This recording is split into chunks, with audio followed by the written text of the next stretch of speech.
My beloved, greetings, welcome back to my YouTube channel. My name is Georgina, or Jo for short.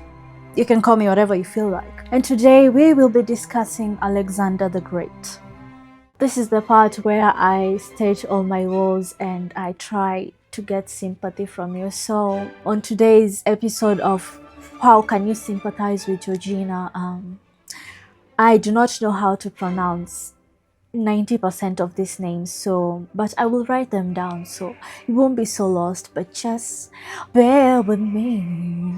I washed my curtains and now it has those two spots, and I don't know where they came from, and I don't know how to get them out.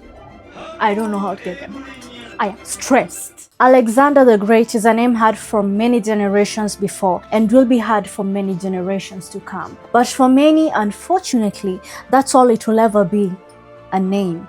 In this video, we'll be deciphering who exactly Alexander III of Macedon was. What made him so great? What drove him into becoming the man we know of as of today? Was it his noble upbringing? Was it his passion to conquer? Was it written in the stars? Or better yet, was it something deeper, like getting the approval of his father and to be seen as a legitimate or worthy heir? So buckle up, get some snacks, and let us disembark on a journey of discovering who Alexander the Great was.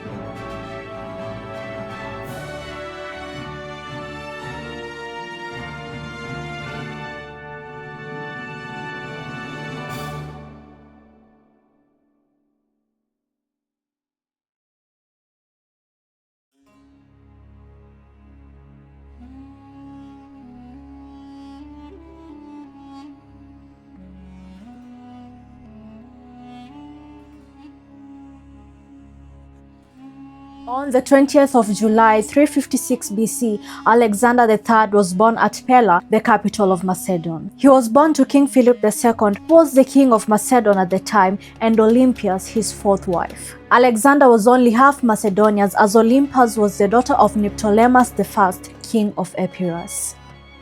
This in itself made his chances of becoming a legitimate heir a bit shaky. Regardless of all of Philip's wives, Olympias appeared to be the most loved. She alone experienced public displays of affection as gold and ivory statues of her, Philip, and Alexander were set up at the Panhellenic Sanctuary at Olympia. The narrative surrounding Alexander's birth had a supernatural aspect to it, believed to have instigated his position as a legitimate heir and king.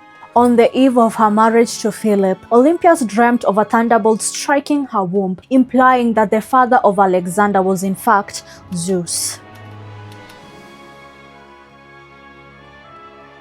After the wedding, Philip dreamt of securing his wife's womb with the seal of a lion's image, signifying royalty. Also, on the day of his birth, the temple of Artemis, one of the 7 wonders of the ancient world, burnt down, with the narrative surrounding it being that Artemis had been away supervising Alexander's birth. Other happenings such as Philip's army winning in battle and his horses winning in the Olympic Games, all were said to have happened on the day that Alexander was born. They were going all out to secure this boy's place as king.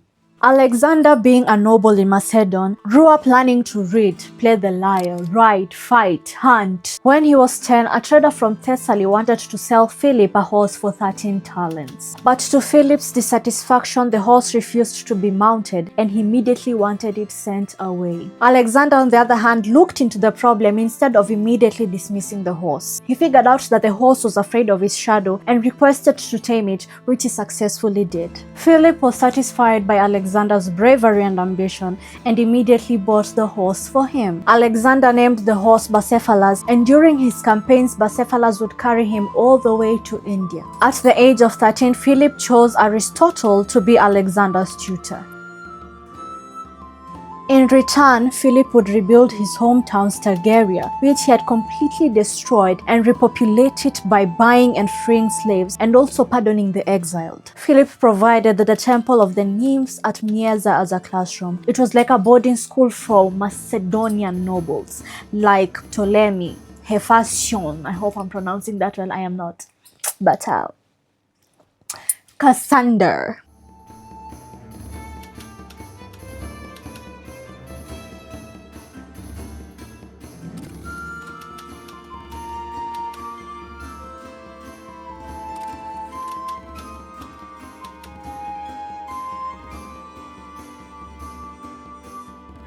Aristotle taught on morals, philosophy, religion, medicine, art, logic. Alexander developed a passion for the works of Homer, more specifically the Iliad. Homer was a famous poet whose other famous work included the Odyssey.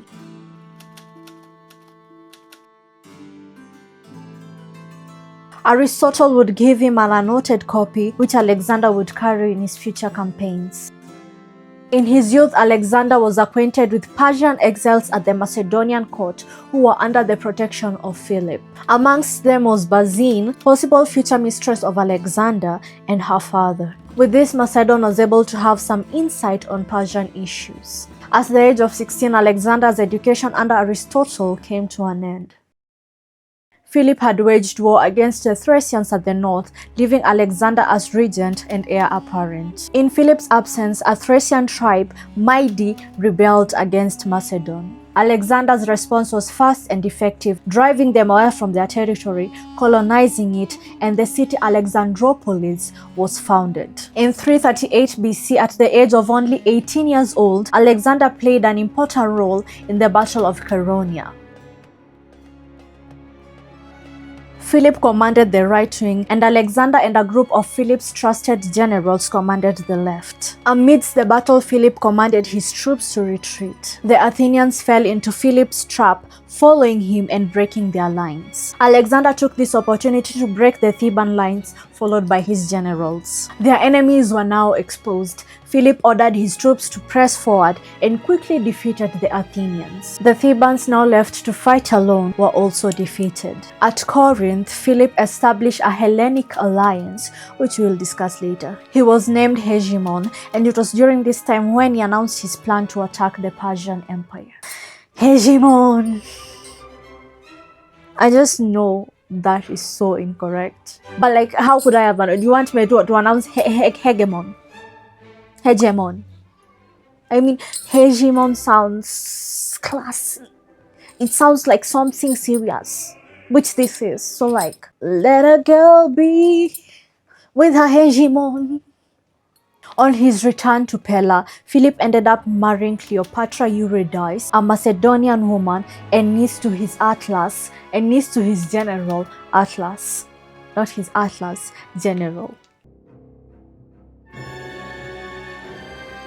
At the wedding, Atlas, in his drunken state, told the Macedonians to pray that Philip would now have a legitimate heir. These remarks would enrage Alexander, and rightfully so. He threw a cup at Atlas's head and asked him if he was insinuating that he was a bastard. Let me now say it slowly. He threw a cup at Atlas's head and asked him if he was insinuating that he was a bastard. Philip, clearly taking Atlas's side, woke up and wanted to attack Alexander for his remarks. Let's give it for the man of the year. But he tripped over himself and fell because he was drunk. Alexander then reprimanded him and said, look at the man preparing to pass Europe to Asia. Can't even move from one seat to another. I kind of think that they had like a healthy relationship. You know, father, son. They seemed too close to be talking to each other like this. In 337 BC, Alexander fled Macedon with his mother and dropped her off at Dodona to stay with her brother, King Alexander I of Epirus. He then proceeded to Illyria, where he was granted refuge, perhaps by King Glaucius, and was treated as a guest despite their past. Their past was the time where Alexander was left in charge of Macedon when his father was fighting, and then he went and Alexandropolis happened. So like there was another war down here, blah blah blah. But Alexander did not want the people that he wanted to attack to know that he wanted to attack them. So instead he said that he's going to attack Illyria, and the Illyrians decided to rebel, and Alexander had to fight back. But yeah, that was their past. With the mediation of the Marathas, a family friend who moved in between Philip and Alexander, the two parties were able to resolve their differences, and Alexander moved back to Macedon only 6 months later. The following year, another issue arose. Pixodorus, the Persian governor of Caria, offered his eldest daughter to Alexander's half-brother, Philip Aridius. Olympias and a few of Alexander's friends saw this as a ruse to take the throne away from Alexander. Alexander sent an actor from Corinth by the name of Thessalus to tell Pixodorus that he should not offer his daughter to an illegitimate son, but to offer the daughter to Alexander instead. Philip found out and immediately stopped the negotiations and asked Alexander, "Why would you want to marry a Carian? You deserve better."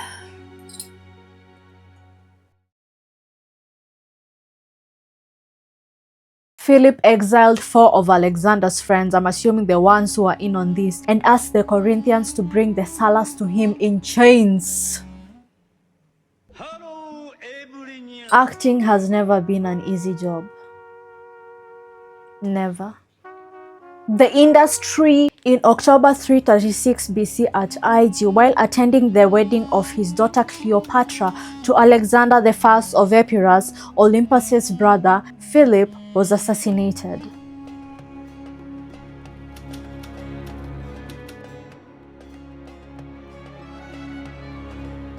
This is Olympus, this is her brother, and then this is Philip. And now this is the daughter of Philip marrying Olympus. That's her uncle. I'm only left with there's very few pages.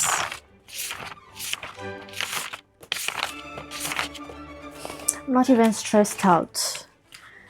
I'm not even losing my mind. Not running mad. I've only done 4 pages. I have been recording for 2 hours. I'm not even tired.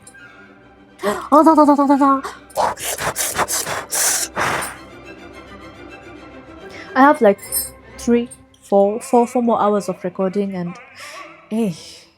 His assassin was captain of his bodyguards and presumably his lover, Pausanias. As Pausanias tried to flee the scene, he tripped over a vine and was killed by his pursuers. Alexander was proclaimed as king on the spot by nobles and the army at the age of only 20 years old.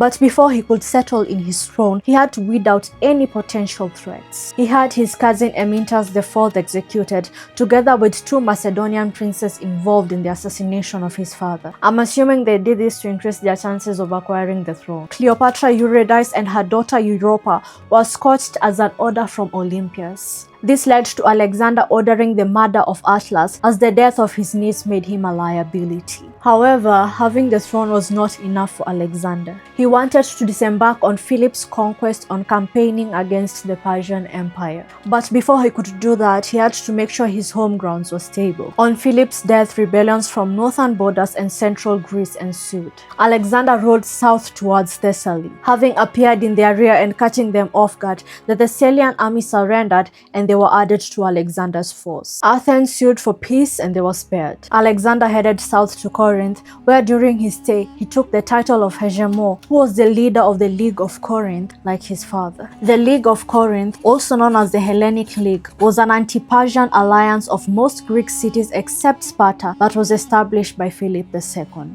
Alexander was now the commander of the looming war against Persia. In an attempt to secure his northern borders before the campaign, he defeated the Thracian forces manning the heights of Mount Haemus in the Battle of the Cats. He then marched west to Illyria, where he defeated the Illyrian and Tolutian forces, forcing their rulers to retreat with their troops. The Thebans and the Athenians rebelled once again, forcing Alexander to move back south. Thebes, having decided to fight, was burnt down and its citizens sold into slavery. This event was enough to silence Athens, leaving Greece in a temporary state of calmness.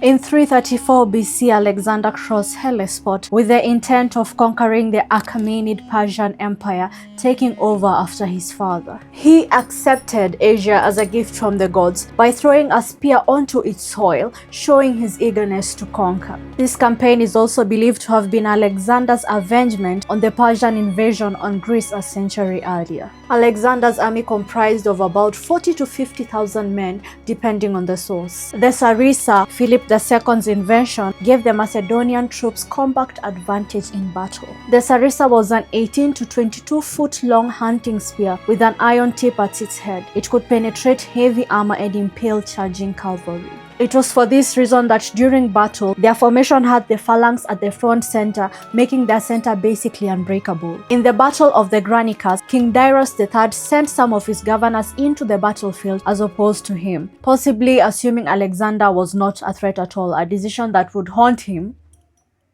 for the rest of his life. Literally for the rest of his life. The battle took place at the crossing of the Granicus, and despite the Persian troop advantage in numbers, they were defeated. During the battle, Alexander was almost stabbed in the back, literally, but his officer by the name of Cletus the Black cut off the sword arm of the threat, saving Alexander's life. In the aftermath of the battle, Alexander granted autonomy and democracy to all the cities along the Ionian coast, with the commander of Sardis surrendering without a fight. To ensure his path to Macedonia would not be blocked, Alexander set off to neutralize the Persian naval unit. He attacked the coastal cities of the nearest naval bases, Miletus and Halicarnassus, before proceeding to Lycia and Pamphilene, gaining control over all coastal cities. He headed inland to the ancient Phrygian capital of Gordium, where he cut the Gordium Knot. The Gordium Knot was an unsolvable knot believed to await the future king of Asia. King Darius III personally decided to confront Alexander, wanting to trap and destroy his army. Alexander and his troops marched to Cilicia, where the Battle of Issus took place. Despite Darius's troops outnumbering Alexander's 2-1, there was a decisive win for the Macedonian troop. Amidst the battle, Darius fled, leading to the demoralization of his troop, resulting in their loss. While Darius was on the run, Alexander got to his mother, his wife, and 2 daughters, who he kidnapped. They were taken care of properly, according to what sources say. He did not mistreat them, he just took them. Darius wrote to Alexander offering a peace treaty, including the lands he had already lost, and a ransom for the return of his family, which Alexander denied. After the battle, the coastal cities of Phoenicia submitted to him, ending the Persian naval power in the Mediterranean. Tyre, however, decided to fight. Alexander's troops started constructing a bridge towards the island with 2 towers at the forefront. These were his siege towers, which Tyre's navy counterattacked. After a brutal 7 months, Tyre's walls were breached. All men of military age were killed and the women and children sold into slavery. On his way to Egypt, Alexander was met by resistance in Gaza. It was built on a hill, requiring it to be taken by siege. It took 3 unsuccessful attacks for the strongholds to finally come apart. The people of Gaza were met with the same fate as those of Tyre. At Pelusium in Egypt, the Persian governor of Egypt surrendered the entire province to Alexander. He was crowned pharaoh at the temple of Ptah at Memphis. The Egyptians accepted his reign despite him being a foreigner and being absent for most of it. At the mouth of the Nile, he founded the city Alexandria. He went to the Siwa oasis to consult the god Amun-Ra, where the priests welcomed him as the son of Amun, making Zeus Ammon his true father.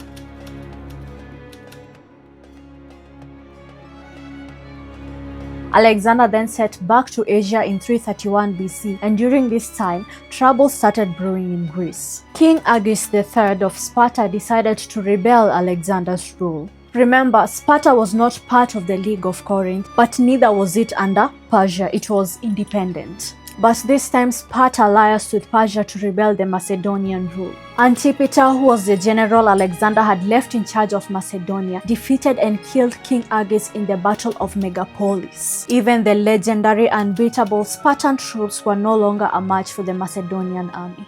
King Darius offered Alexander another treaty with even more pros, but unsurprisingly, he was turned down. The final showdown between the two was at the Battle of Gaugamela. During the battle, Alexander, who was on the right wing of his troops, led the attack. The Persians, confused but refusing to back down, followed Alexander's lead, weakening their center where Darius was. Alexander then headed straight for Darius, and like every other time, Darius fled.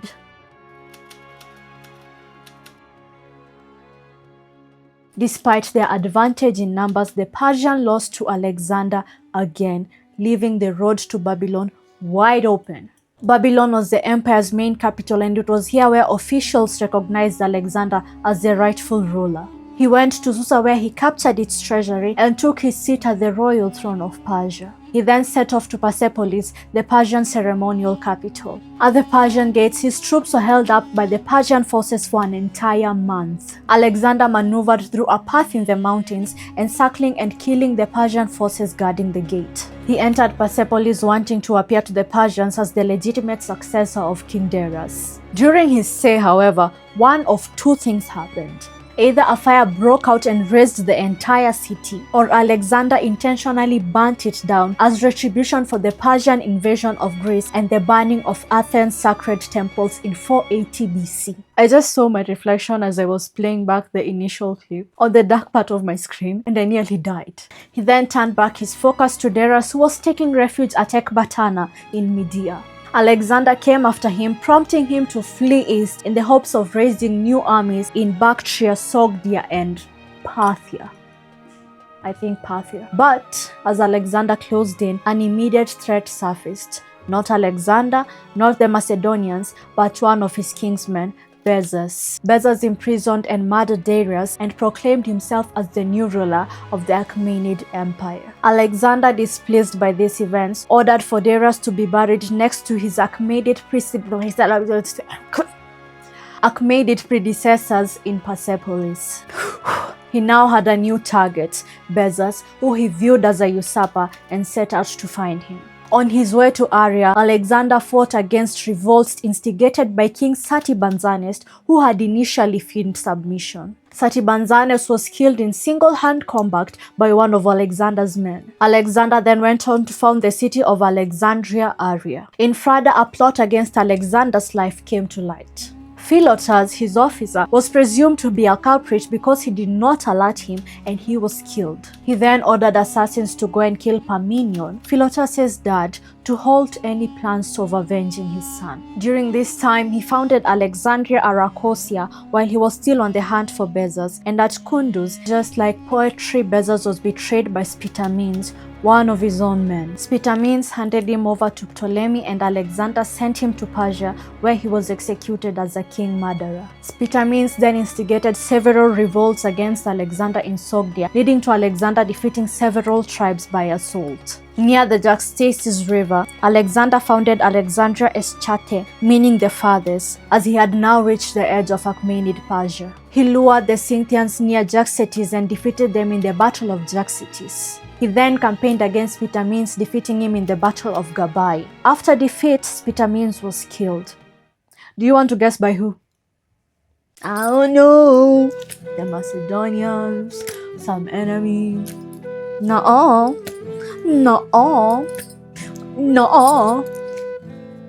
Exactly, by his own men. But this time no one was claiming to be the ruler or plotting against Alexander. They sued for peace. Now around this time, the Macedonian troops started to become demoralized. They hadn't seen their family or been home in years. They were exhausted. Alexander had started adopting the customs of the Persians, which really displeased them. He also wanted them to perform proskynesis. Proskynesis was the act of showing respect to your superiors by either kissing them on their hands. As your superior, I am waiting.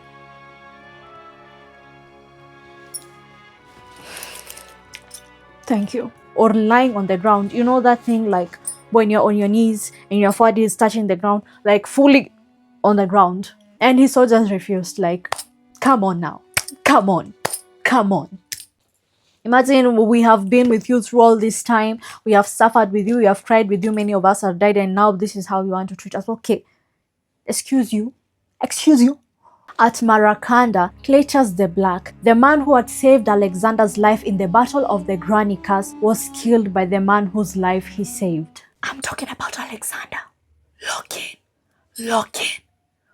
Look in. This is because he called out Alexander for abandoning the Macedonian ways to adopt the ways of their enemies. I'm just glad he didn't overreact.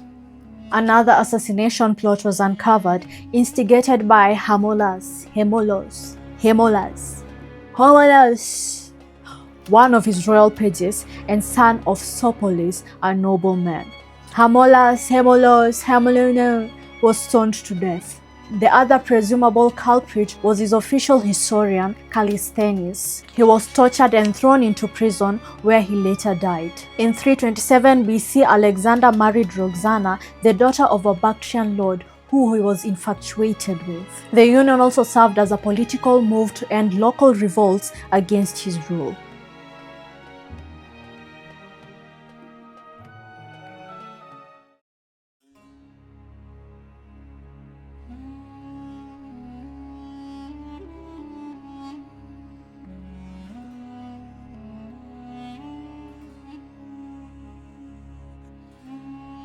Alexander extended his campaign into India with the objective of subduing Persia's most eastern provinces. On his way to Masaga, he clashed with the hill tribes of Aspasnoi and Asekanoi.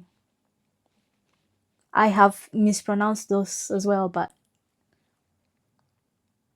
he ended up acquiring the capital of Asekanoi, Masaga, who according to legend was being ruled by a beautiful queen by the name of Cleophas. She allegedly bore Alexander a son, prompting him to allow her keep her throne. But that's according to legend.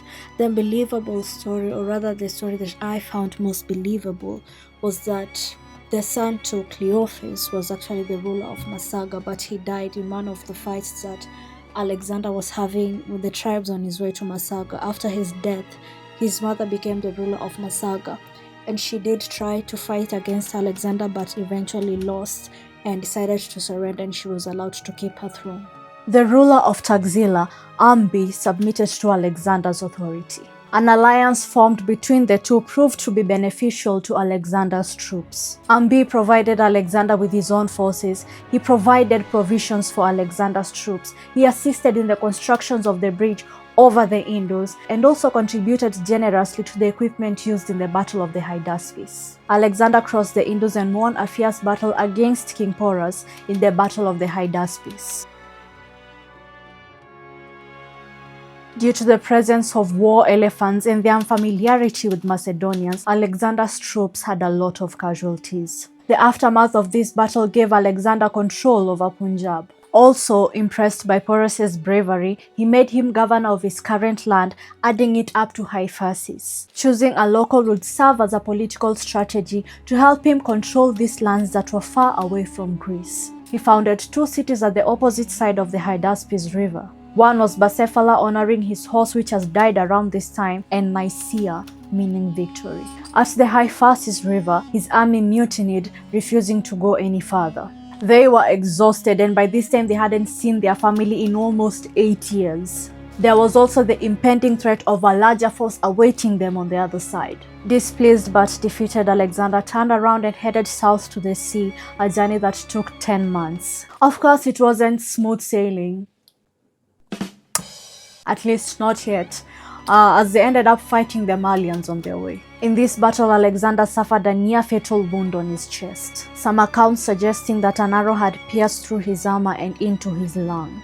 On reaching the coast, part of his army under Admiral Niarchus boarded ships back to Persia. They sailed along the Straits of Hormuz and entered the Persian Gulf. This became one of the great ancient voyages, as these waters were unknown to the Greeks. thus expanding the Greek understanding on exploration and navigation. In contrast to the fleet exploring the Gulf, Alexander's fleet took the rest of the journey back to Persia through the Gedrosian Desert, a journey that would prove to be brutal. Many of his men died as a result of the harsh desert conditions, not only the excessive heat, but also food shortages.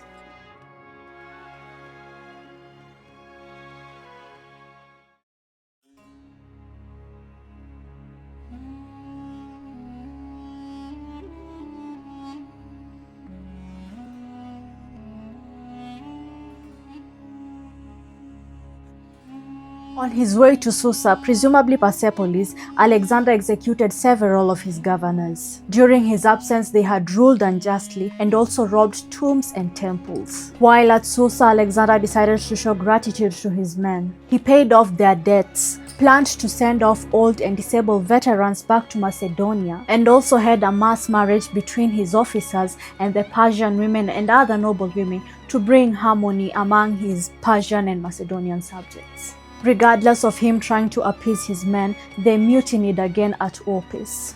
They accused Alexander of sending veterans away so that he could reintroduce Persian officers into Macedonian units. And like before, they stated that he preferred Persian advisors and their customs to those of his own people.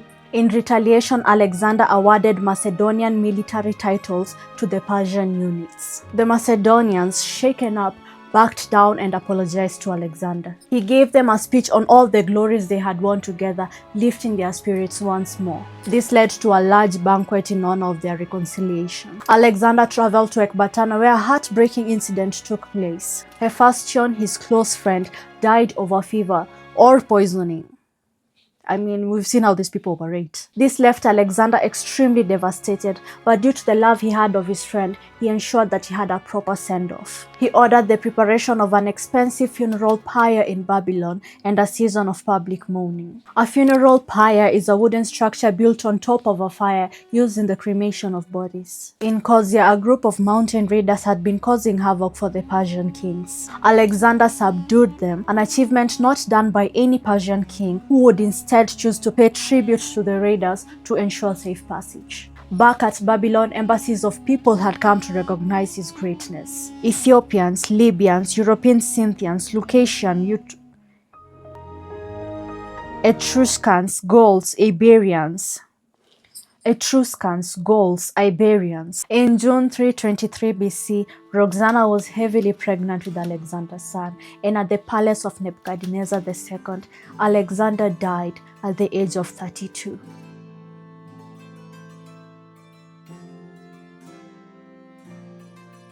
The news of his sudden death, especially at a very young age, was not received well by the Macedonians. The cause of his death was also not decisive, as some believed he had developed a fever due to natural causes like malaria and typhoid, while others believed he had been poisoned.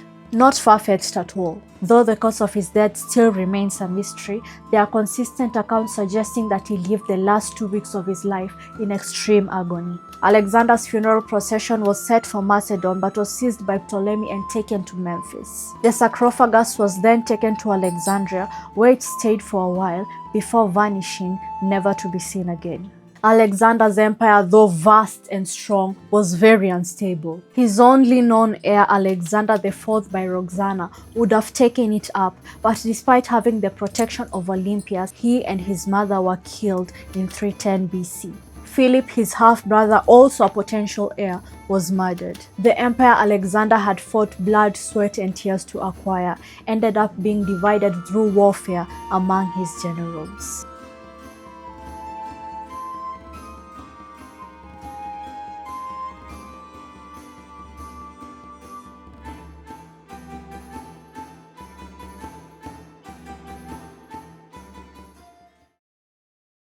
I had a lot of family issues to deal with, so yeah, I couldn't post for the past 2 months, but now I'm back. You will be seeing me every single month. It takes me 4 weeks to have a video out. A week for research, and then I'm scripting another week, and then I record. Obviously it's a couple of hours, and then editing takes me like almost 1.5 weeks because I use my phone and it's a bit tedious, so it will take me 4 weeks. And yeah, I hope that you liked the video. Leave a like, comment, share, and subscribe, and Thank you for spending your time with me. I'll be seeing you next time. Okay, goodbye.